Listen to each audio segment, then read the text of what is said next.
Hey guys, Andrew Strout. I'm here in the sideboard. I'm sitting with Brad Nelson. How's it going, Brad? Little jet lagged, I mean, I have been going, 6 time zones, but this time was 1. It really got to me. Yeah, you've definitely been traveling the world, playing some Magic. So to recap, in Honolulu for the Pro Tour, you played Red White. Yep. And then at Grand Prix LA last week, you played Mardu. Correct. Red White Black. And now to kind of complete that transition, you are playing Black White Aggro. Well, we're not completed yet, so I have to go back to Mardu and then to Red Black, and then I've got it. Okay. Well, what if you went to Abzan and then Green White? Can you do that too? I could go to Abzan, but not the biggest fan. Fine. Yeah. All right, so Black White Aggro, the deck of choice today. Tell me a little about this deck and why you chose to play it. Well, I built it 3 hours before my flight yesterday. Okay. That's the truth. But the strategy was I was playing a lot with Wingmate Rock in a red-white shell. Again, much like my PT deck, but a little bit bigger with a lot of rocks. And the red just didn't do what I needed to do. So I was like, you know what, Herald seems really good right now. Okay. All these cards, these white cards are very good. Downfall's obviously good. Let's just build a deck based around Herald and Wingmate Rock. And then you get Sorin. And I just played all 4 of them because Sorin impressed me last weekend. I mean, it's a lot of theory crafting lately. Sure. We've just been jamming cards. Okay, so I guess kind of the figurehead of the deck then is just a big pile of flyers. You have Wingmate Rocks, Herald the Torment, and then the flying tokens from Sorin Solomon. The Tom Rosses, Yeah, so it's basically kind of I don't want to say a flyer theme deck, but that's plan A then, I guess. It is. So the idea behind the deck is that all the mid-range decks are getting a little slower and trying to beat each other on the top end, and all the aggressive decks are getting a little more lower to the ground. And white cards are very good against low to the ground strategies, and flyers are good against the green strategies that are trying to go a little bit bigger. Sure. You just can attack the planeswalkers, they can't really get anything going. So I just put 4 of all the cards that do both. Okay, fair enough. And you have a lot of life gain. Okay. You have a lot of rumbling. Your guys get into combat. They're pretty good in combat. Okay. And then kind of the other side of the threat base. Of course, Wingmate Rock needs an attacker the turn that comes into play.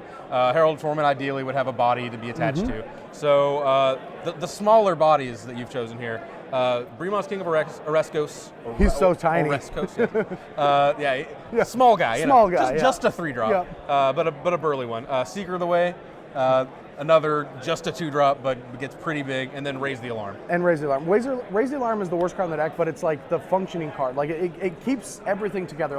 Not only does it trigger your Seekers when you want to get some life and get some bodies to play, it not only gets pumped by Sorin, but it also defends a Sorin if you're trying to ultimate, which I've done already a couple times today. Okay. And it really beats up on green decks. And they have a tough time getting through if you just deal with a Rhino. Okay. But Seeker with Herald is a 6/6 lifelinker for the turn.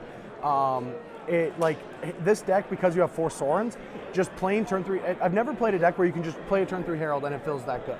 The deck has been smooth. I've been triggering raid a bunch with the deck. I've only one time just played a Wingmate Rock without raiding it, and the Mardu deck does it all the time. So sure. All right, and then the rest of the spells in the deck actually kind of just the obvious good stuff. Thoughtseize, Hero's Downfall, Bioblade. The removal spells are Bioblade because it's good, and One Silence Believer because I thought Sarkans and Stormbolt Dragons might be a little bit more popular. Okay. The mana base it doesn't immediately jump out as kind of odd, but 26 land. Yeah. In a kind of quote unquote aggro deck. Yeah. No 6-drop. The deck doesn't need a lot of resources to win because you have 4 Sorins and you have 4 Wingmate Rocks and you even have Heralds. All of these cards generate more value than they're worth. Sure. But if you ever stumble in this format, especially with a deck like this, you just die. Right. And that's kind of the case with the format. This deck has the ability to curve, and if my opponent stumbles, they can't catch up. I just feel like this is the most snowbally format ever, where you have to make sure that you're keeping them in check and they're keeping you in check. Okay. So you basically just have to make your first 5 land drops. You have to. Or you barely get to play Magic almost. At least your first 4. Okay. And then one thing I always do with decks is game 1 is we both don't have the right cards for each other, so just go aggressive with a lot of lands. Yeah. I have boarded down to 25, even to 24 with this deck already today. All right. And then kind of the last question there. With 26 lands, I feel like there's certainly room if you had wanted to kind of dabble in Siege Rhinos or Butchers of the Horde or whatever, but you chose not to. So I was wondering if that was something you considered. It's actually the deck, even though it just looks like a bunch of 4 of good stuff cards, is very synergistic inside of itself. And I have 8 tap lands, and most of the other 3-color decks have 8 tap lands. You could very easily just with Windbrisk Height or Windswept Heath and the Triland. I don't even know the name of it. Something Temple. Something no. It's something sweat. All right, whatever. Well, it doesn't matter. We're boring you already. The Triland, yeah. But the Abzan Triland, like, and a couple more mana confluence because the deck has a bunch of life gain. But I wouldn't want Rhino because I only want Sorn. The deck has 8 tap lands for a reason because you have Bremas, Herald, Bioblight, and Wingman. All your cards cost double black and double white. Okay. So I want all my cards to. I want to put a tap line on turn 1, play a 2-drop, play a 3-drop, play a 3-drop, put a tap line, play a 5-drop. Sure. That's like the way I built the deck. And one of the things you'll see as this format evolves with how many tap lines is decks are dense in one spot, so you have a turn to play a tap line. Okay. You build it into your deck. Sure. So basically, your mana base was kind of already stretched as thin as it could have been, I think. Oh, for sure. I mean, I have a mana confluence in my 2-color deck with 12 duels already, and an Urborg, which is kind of a duel. Right. Okay. Yeah. I will accept that as just straight black-white, probably the correct build here. Yep. Your sideboard, traditionally in this format so far, there's been a lot of kind of gearing up or gearing down with sideboards. You'll have like the deck you played. Well, the last 2 decks you played, honestly. Control sideboard. Kind of started aggro and then shifted into control decks. You're not really doing that here. You're basically just playing sideboard cards. Yeah, the reason for that is because how the green decks are shaping up to look, and that I don't think Sidisi whip decks are going to be that popular this weekend, and Green Devotion's on a downtick, that I don't need a green sideboard, because like that's what the End Hostilities and the Elspeths did before, was gave me a better Devotion matchup. Okay. Also, I thought that sideboard was better against Abzan than it was, but the way that they've evolved, it's not good. Sure. But yeah, like I have just 4 to 5 card sideboards for each matchup, a couple cheap removal spells, even Soldier of the Pantheon. Yeah, and I wanted to ask about that card in particular. If I really need to go aggressive, it's the best 1-drop, but the main reason is I feel like Abzan Aggro has the potential of just 1-upping me on the curve, and Soldier just brick walls them, or just attacks through all their stuff and you gain a bunch of life, and they take a lot of damage, so it keeps you aggressive. Sure. Plus they only have like Bioblights and maybe a couple downfalls to deal with that card. So like that card can just get in 6 to 8 points while gaining you 3 points in the early game. All right. What are you hoping to play against when you're playing this deck? What are Honestly, good matchups? I think that my best matchup is mono red. I mean, I have Seeker, Raise the Alarms, Drown in Sorrow.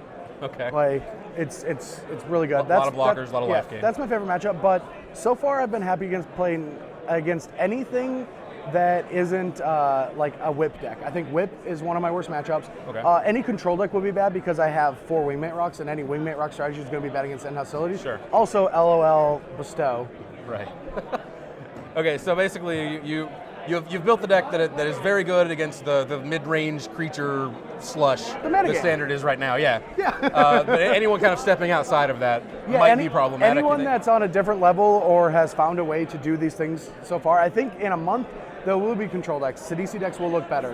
Whip decks will have a better 75. But for now, it's tough to build these decks. Like, I'm not even gonna lie. I came this morning. I was just like, this could be good. This could be bad. Like I could not have any clue.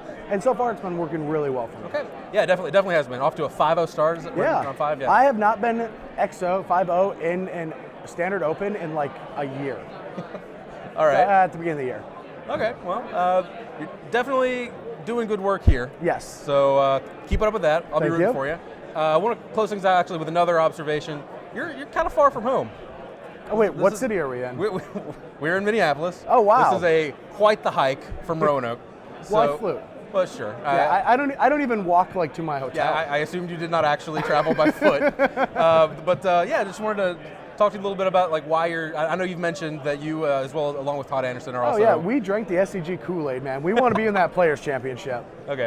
That's really we're dead set on wanting to be in that. Once Tom got in the second time, that's when my gears got in. And I was like, I want to work with Tom. The other reason. It's also a stomping grounds area for me. Like I grew up in North Dakota. It's really close to here. A lot of my friends here this week, and I haven't seen them in years. Like it's a good excuse to go play some Magic, see some friends, play some Standard. Okay. Now I know you are not a man that needs like too much coaxing to actually be convinced to come out and play some Magic. No. But I assume then we will be seeing you at most of the other SCG Open Besides stops. Next weekend, I'm going to be going to GP Nashville. I will be playing every Open until the Invitational. All right. Cool. Well. I will certainly be seeing more of you. Oh, yes, you will. Sweet. I'll actually be seeing more of you. Thanks for sitting down with me, Brad. Yeah, you're welcome. Stick around. We've got plenty more coverage coming of the Standard Open here in Minneapolis.